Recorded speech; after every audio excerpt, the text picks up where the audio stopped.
did not expect this at all. No phone flip, though. What's going on, everybody? I hope everyone's having a fantastic evening, afternoon, pre-noon, no matter where you are in the world. I'm Hassan Piker. This is the HASAN broadcast coming to you live from sunny California, Los Angeles. Folks, we're live and alive, and I hope all the boys, girls, and MVs are having a fantastic one because today's a beautiful day. Today's a wonderful day. Today is a very special day. Khomeini clarified what death to America actually means. Yeah, this is really funny. The U.S. authorities complain and ask, why do Iranians say Markbar America? Let me make something clear to the U.S. leaders. This is so funny. He's woke here. He's being woke. You know, there's another woke moment from the former Ayatollah Ali Khamenei. Let me make something clear for U.S. leaders. I had a very similar conversation with Cenk, if you recall. This is his America Deserved 9/11 moment.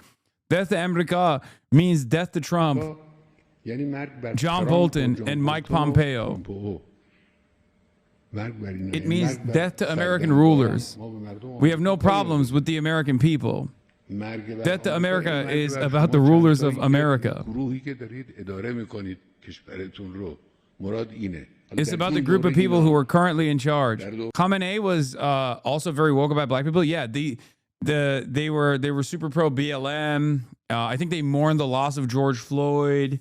They have Malcolm X Day. I mean, Khamenei literally linked up with Thomas Sankara, okay? A lot of people forget, like, Erdogan does this shit too. Erdogan will literally fucking, like, beat the shit out of Turkish protesters and then turn around and talk about Black Lives Matter protesters getting hit by the American government and how, like, he's in support of Black Lives Matter. This is our part of the world, okay? Our part of the world is a complex, difficult to comprehend part of the world. Americans cannot understand it. We have our own unique versions of discrimination, systemic discrimination, and unique versions of repression. But, like, you know, the Iranian Revolution was a real revolution. Yeah. Reminder that Ayatollah Khamenei and President Khatami sent their official condolences to the United States after September 11th, attacks in 2001, and helped offer intelligence against the Taliban during the early years of the war in Afghanistan. This is also any American politician talking about the Uyghurs as a political cudgel against China, not saying their plight isn't real, but the condemnation for the U.S. is bath-faced as fuck. No, that's not an adequate comparison because Americans don't give a fuck about the Chinese, nor do they give a fuck about Muslims.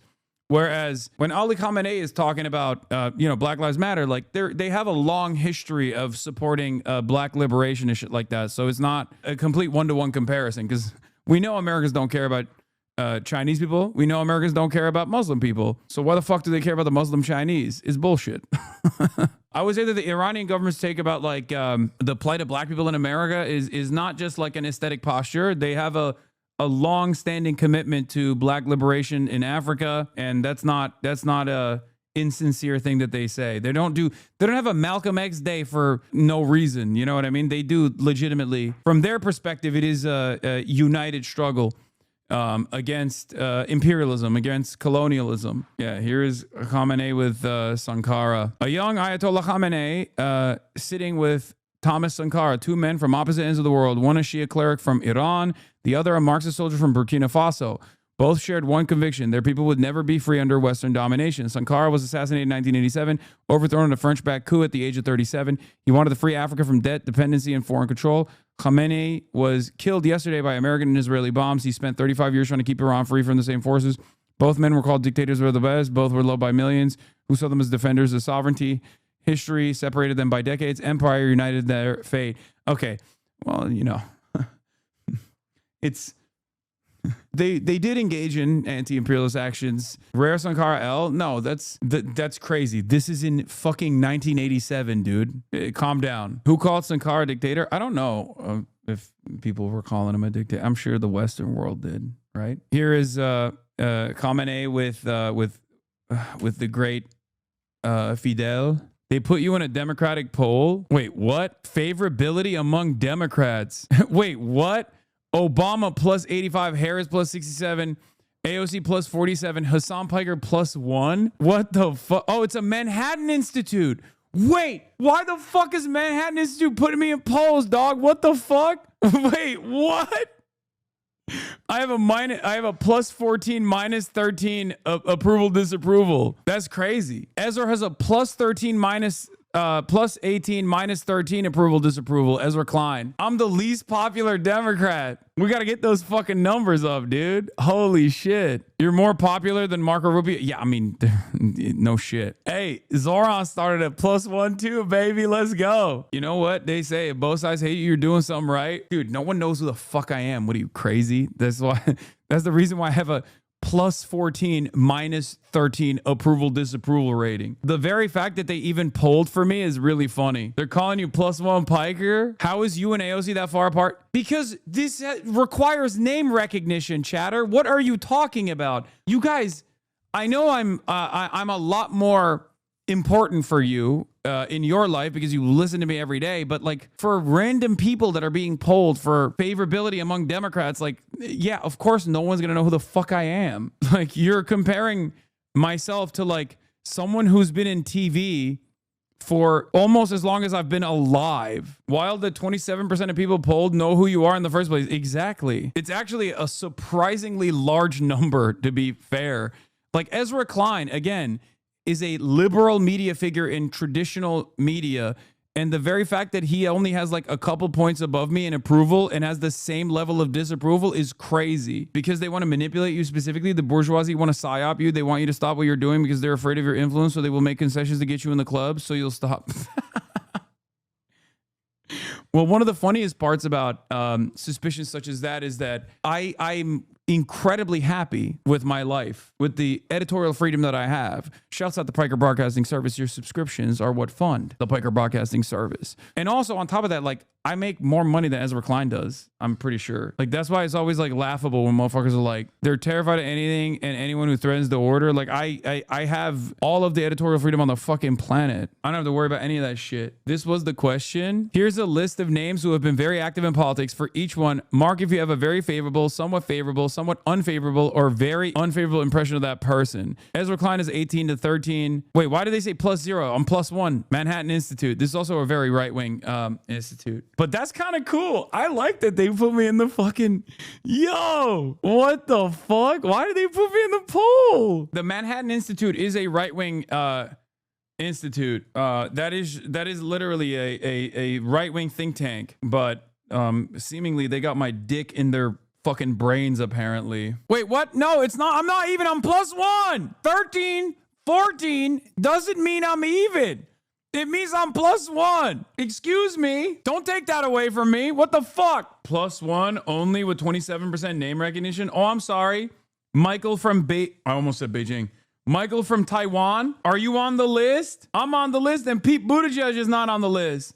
Fuck you mean? Where's your name on the list, bitch? Losing to Ezra Klein? I cannot believe they put me on that fucking thing, though. I'm not interested in fame. I'm only serving the movement. Yeah, clearly I'm not either, apparently, at 27%. Now that I got this boost, though, from this poll, I'm totally pivoting to centrism. And by that, I mean I was already a fucking neoliberal, as you guys already know, a neoliberal Zionist. And in order to improve my standing on polls such as this one, I've decided to advocate for things like, we got to pivot on abortion. You know, some Democrats we put forward in red states where abortion is deeply popular still. We should run an anti-abortion candidate anyway, just for fun. Yeah, Kamala Harris went to Jesse Jackson's funeral proceedings and fucking had the audacity to say this shit. She's using Jesse Jackson's funeral to do a "I told you so" moment. I predicted a lot about what's happening right now.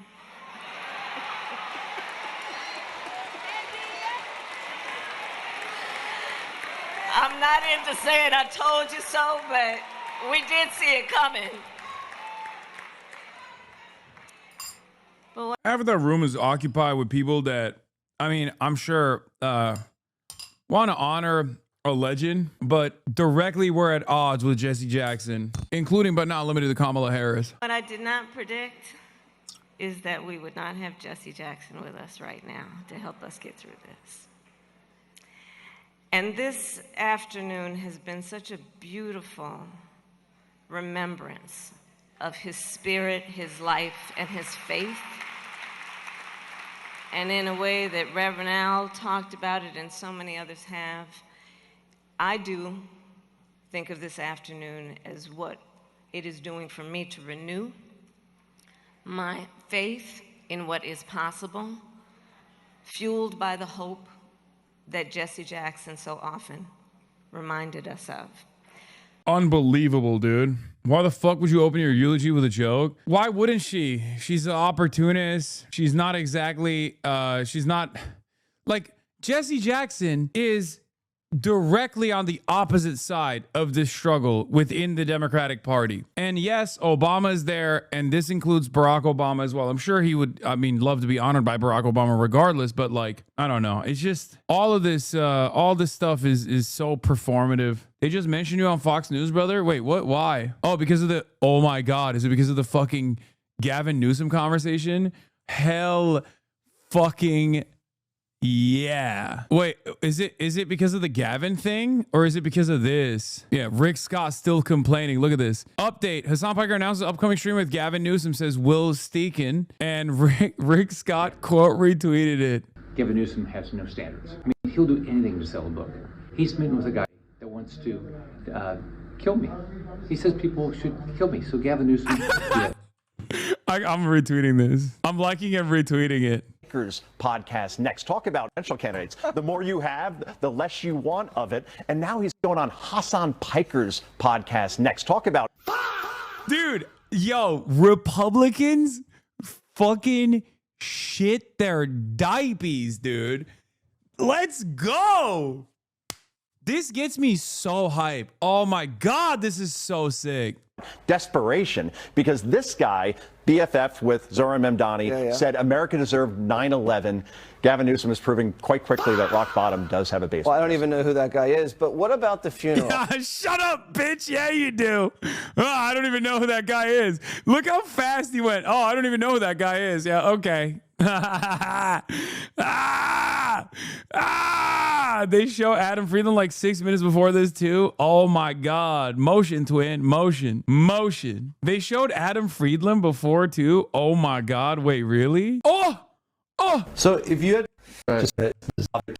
okay, we gotta watch this fucking Adam Friedland episode. You're so toxic they don't even want to act like they've heard of you. Yeah. No, I think like there are Republicans out there who like sincerely think I'm a terrorist. Like I mean it. Like liberals, they fucking cry and they talk about how, you know, devastating I am or whatever, how mean I am, how I'm a wrecker or some shit like that. But it's not even a fucking joke when I say this. There are legitimately Republicans that just truly believe I'm a fucking terrorist. I guess some liberals think I'm a terrorist too.